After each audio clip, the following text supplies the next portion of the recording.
everyone, my name is Laura. If you are new here, welcome. If you're not, welcome back. Thanks for clicking on this video. I'm going to be sharing with you some fun Valentine's themed houseplants. Here's a fun list of houseplants that are very Valentine's themed, and I think most of these are also pretty accessible. I've tried to keep the plants on this list both accessible and affordable so that if you do want to go out there and get yourself a fun Valentine's themed plant, you can do so rather easily. I'm going to be putting pictures right here of the plants that I'm talking about, as well as their names across the bottom per usual, so that you know what the heck I'm talking about if you've never heard of these before. And I hope I do show you at least one plant that you've never heard of before. So first on this list is going to be the AGLAONEMA Valentine. This is such a striking plant. I think it's so beautiful because it still has that kind of plant green in it, as well as the growth pattern of an AGLAONEMA where they all kind of just like grow up and grow big. But it also has those like big sections of like pink splotchy speckly mixed in with the green specklies right in the middle of the plant. AGLAONEMA Valentines are super beautiful, and I had to pick one type of AGLAONEMA for this video because there's probably about 100. That's an exaggeration, but there's a ton of pink AGLAONEMA out there, pink and red. So Google away to your heart's desire. There are some gorgeous pink and red AGLAONEMAs out there, but I picked AGLAONEMA Valentine mostly for the name because it's a Valentine's video, so we gotta include the AGLAONEMA Pink Valentine. The AGLAONEMA Pink Valentine is a relatively accessible plant that can add a pop of pink and like very strikingly gorgeous pink to our home. Another fun thing about this plant and other pink AGLAONEMAs is that the variegation, the pink, doesn't go away. It's just a pink plant. It's a pink plant forever. It's a pink plant. You don't have to worry about the pink going away. I love stress-free pink plants. Up next on my list of Valentine's Day plants is the string of hearts, and more specifically the variegated string of hearts, but I did want to throw both of those in there. Those are two very Valentine-y plants, mostly because of the shape of their leaves. They're literally a string of little hearts. The reason why I'm emphasizing the variegated string of hearts more is because when they are sun-stressed, they do turn very pink or purple on the backs of the leaves, and even a little bit of pink on the fronts of the leaves, which can look really, really cool. So string of hearts, variegated string of hearts, get your hands on some if you want some really beautiful, trailing, delicate looking Valentine-themed plants. Up next on my list is the pink FITTONIA or pink nerve plant. I know that people feel very strongly about FITTONIA or nerve plants. Either they love them or they hate them. I tend to be a FITTONIA lover. I have one in my bathroom. I have the white one, not the pink one, but the pink one's pretty gorgeous. Maybe I'll add a pink one to my plant family, but they are such fun and unique and quirky plants because they tend to just like completely faint. My plant is maybe 6 inches tall, so it's like a decently sized plant, holds itself up pretty well. I miss one watering. The next day it goes from being like completely upright and happy to like laying down over the pot and like draped across the table that it's on. It's so dramatic. And I think at this point a lot of people think like, no, I killed my plant, and then they throw it away. You did not kill your plant. It is just your FITTONIA being a little drama queen. Just water her. Just water her. She will perk right back up and be just fine. Obviously, if you leave your FITTONIA to be fainted and thirsty for like days at a time, it's gonna die. Plants need water. It's gonna die. But if it fainted today and you water it right after you notice, it's gonna perk back up and it'll be just fine. So I just love how dramatic they are. They're just like, they are the drama and they know it and they absolutely love it. So I love those plants. And a pink FITTONIA would be such a cute plant to add to your collection if you're looking for, again, another pink plant that's not gonna lose the pink and is gonna be a dramatic queen in your home. Up next on my list is a HOYA KERRII. Of course I had to include a HOYA on this list. Y'all know I'm a HOYA lover. What can I say? And the KERRII is just the perfect HOYA to include for our Valentine's Day list because the leaves of HOYA KERRII are gorgeous hearts. These plants tend to pop up around like big box stores and grocery shops and just all over the place around Valentine's Day for this reason.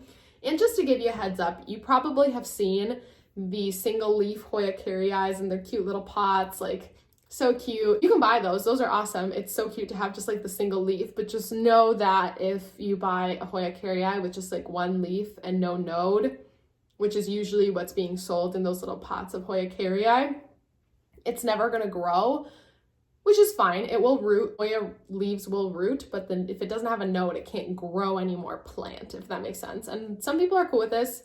I know I'd be cool with this, having a cute little pot with a little heart just sticking out of it. It's so cute. But just know when you buy that you're never going to get a full plant out of it, if that makes sense. You got to buy an actual plant with nodes in order to get more plant. But yes, besides that little HOYA KERRII lesson, I think the HOYA KERRII is so stunning. There's a couple different variegated versions. I think there's like the outer variegated and the inner variegated versions. They're so beautiful with their large, plump, heart-shaped leaves. Up next on my list is a plant that hits both the heart-shaped requirement for being a Valentine's plant and the pink requirement for being a Valentine's plant, and that is the Syngonium Neon Robusta. So I know I have talked about this plant before. I am a lover of this plant. I used to own this plant and it's actually on my wish list again for this year, but this plant is so striking because the entirety of the leaves are pink. There's not really any green on these leaves, and even though they're not perfect hearts, these more mature Syngoniums do tend to have that kind of heart-shaped leaf to them, so I think they're super cute. I love that they vine and grow, and you can have this huge bushy pink plant in your home that, again, you're not worried about losing that pink because the pink is part of the plant. It's not a variegation. So if you buy a beautiful pink neon robusta, you are going to have a beautiful pink neon robusta forever. It's not gonna lose the pink, which, love that.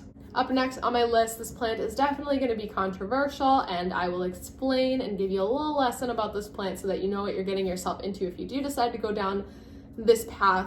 But it is the Philodendron Pink Congo. And at first glance, it might look very similar to the Philodendron Pink Princess, maybe even more beautiful because it has entire leaves that are pink, whereas the Pink Princess tends to have like more segmented variegation of pink.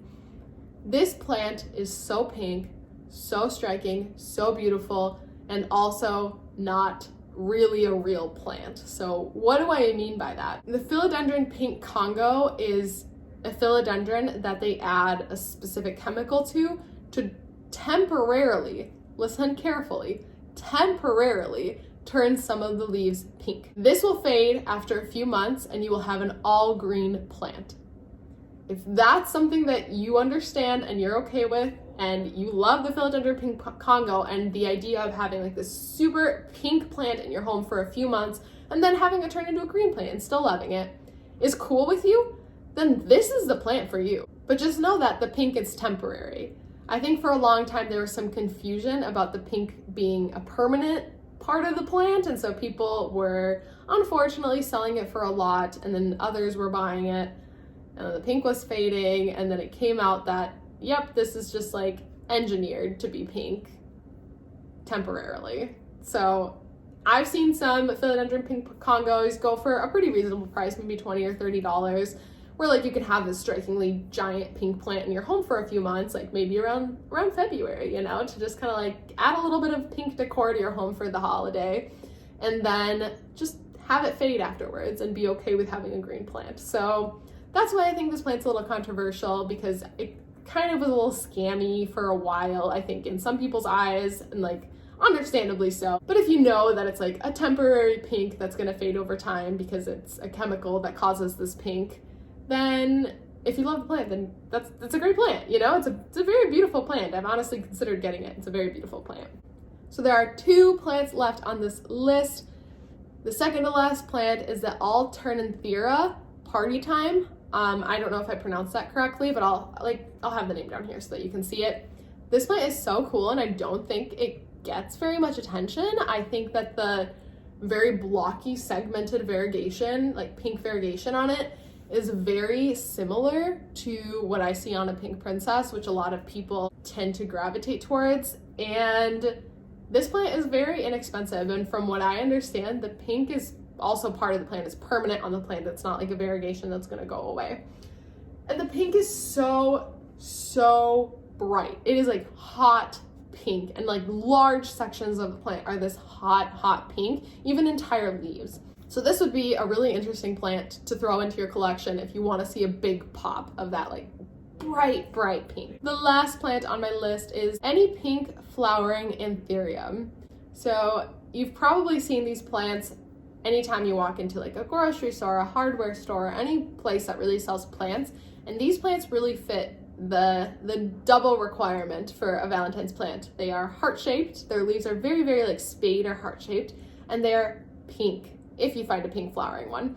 Pink flowering ones are very, very common. There's also some that are like kind of ombre white to pink. Those are very beautiful too. I don't know how common those are, but these plants are super beautiful. And again, add that kind of pop of pink to your home while they're flowering, and then when the flower kind of dies off and in between like new flowers, you just have a really cool green heart-shaped plant.